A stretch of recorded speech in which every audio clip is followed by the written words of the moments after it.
All right, guys, so I want to talk about my top five supplements that I like to use for my fitness journey. And typically these five supplements will fall into five supplements that I would recommend for most clients to use in their fitness journey, whether it's, building strength or building muscle or losing weight, whatever the case may be. We're going to talk a little bit in detail about each supplement.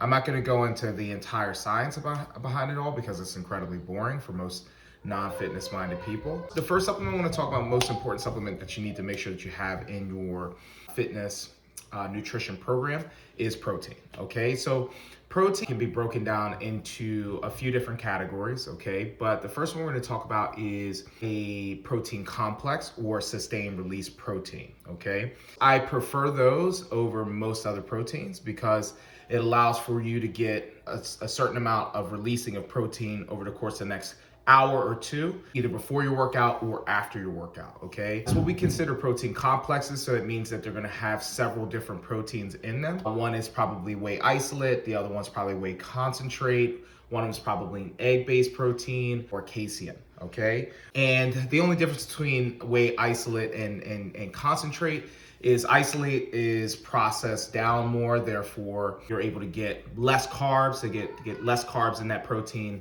blend and more protein. Okay, so that's really the only difference between whey isolate and concentrate. Whey isolate is great so if you wanted to know which one to go with, I would say that if your fitness goals are centered around weight loss, I would say go with an isolate because you're going to get less carbs and a bit more protein. Okay, but like I said, I like to go with complexes because it gives you a sustained release of protein in different stages as the day goes on or as the hour moves by. Then next you have egg-based proteins. I usually recommend that for clients who have a milk sensitivity because whey it's isolated from a milk product.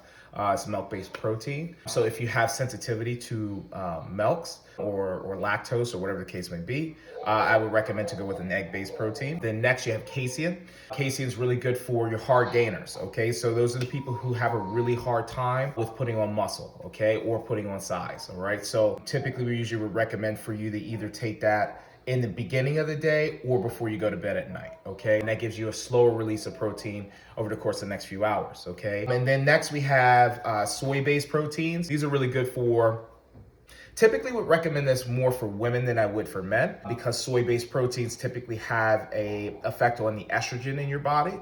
So for men, obviously they don't want to spike estrogen levels in their body. That's bad for the other hormone, which is testosterone.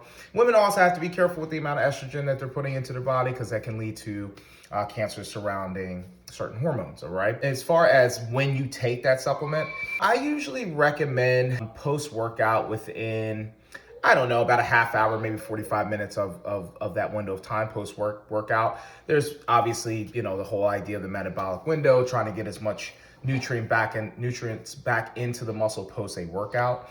I've kind of sort of lived by that. Most of my lifting career have seen significant results with that. Whether it's true or not, that's to be decided. I know they did studies on it to say it doesn't work. Some people say it does work. All I can do is go based off of what it's done for me. If I've abided by that kind of metabolic window of trying to make sure that I get my protein shake in within a half hour to 45 minutes post-workout. I've yielded a lot of results from it. So I can only go based off of anecdotal, but that's typically what I would recommend. Now, as far as protein shakes in the morning or in the evening, like I just said, base it off of the type of protein that you're taking and what type of gainer you are or what type of goals you have, whether they're weight loss based, whether they're strength based, whatever the case may be. All right.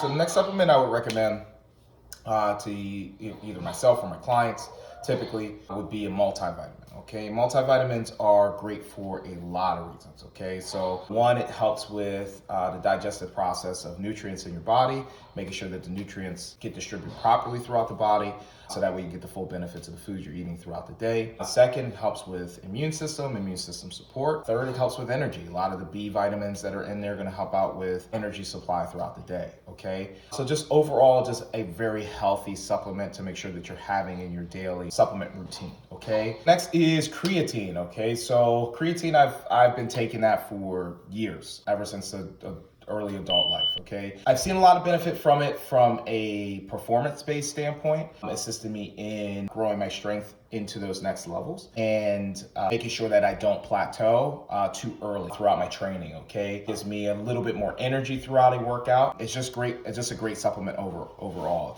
It's probably one of the main supplements on the market that has a ton of research behind it and validated research behind it. It's beneficial to most athletes or most fitness enthusiasts. Okay, so I usually typically recommend creatine as well, not too early into your training or into your workouts, because clients will find that they will start getting bogged down with thinking to themselves the supplement's going to do all the work for them. That's not how these supplements work, okay? Not any supplement really works like that. So making sure that you're doing all the right stuff prior to introducing supplements into your routine is super important, all right? I've always taken it right before a workout. I usually use it as kind of like my pre-workout because it helps with making sure that I get that sustained release of ATP throughout my workout, so transference of energy into the muscle, blah, blah, blah. So that way I don't start burning out too quickly throughout a workout. But some people say take it afterwards.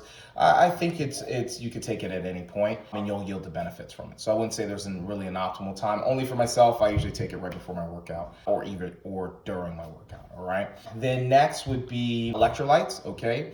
Electrolytes are super important for maintaining hydration and the electroconductivity of the muscles when exercising, okay? Making sure that the muscles are firing on all cylinders. So if your electrolyte balance is low, it's a lot more difficult for your muscles to communicate with your nervous system. Making sure that you're getting adequate electrolytes as well as liquids, okay, is very, very important. I used to always drink Gatorade, but Gatorade's obviously full of a ton of sugar, which, we'll do another video on what sugar can do for you or could do to you. So I started this supplement called Liquid IV. When I've noticed some differences taking that supplement during my workouts as far as electrolyte supplement, throwing that into my water and drinking that throughout the day. So electrolytes is the fourth one, and then the last one is amino acids, okay?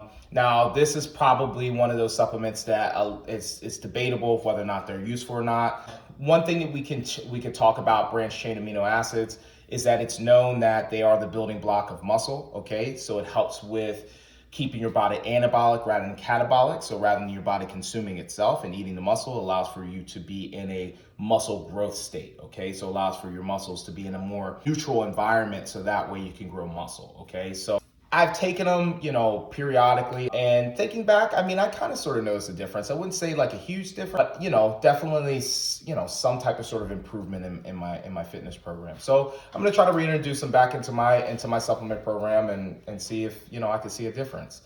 For sure. And then an honorable mention is pre-workouts, okay? So a lot of people live by pre-workouts, okay? Whether that's, Jack 3D or NO Explode or any of that stuff that's out there in the market, C4, all that stuff. I don't typically recommend pre-workouts. The reason being I don't recommend pre-workouts is because clients sometimes, or people that I speak to about working out, they get caught up in trying to get something to give them that extra jolt of energy, right? And the extra jolt of energy is really going to come from here. It comes from the mind, okay? You got to have the willpower to get into your workout and grind it out and do the work, right? It doesn't matter if you're dragging ass, you're sluggish, a pre-workout is likely not going to jolt you, right? There's probably some other stuff you need to deal with. You got lack of sleep. You probably didn't get adequate nutrition. Maybe you didn't drink enough water throughout the day. So just trying to throw a pre-workout at your workout and hoping that it's going to yield some great results throughout your workouts, probably not the right way to go about it. But I do like pre-workouts. There's one that I take that has no stem in it. I notice a huge difference, not necessarily, but if you have a stem sensitivity, sure, I think it'll be beneficial for you to help jolt you.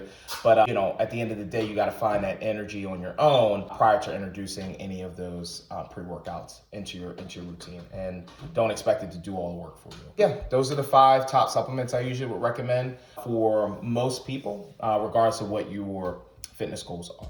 Oh, and if you take all 5 of those supplements, you end up looking like this guy. Look at those pecs.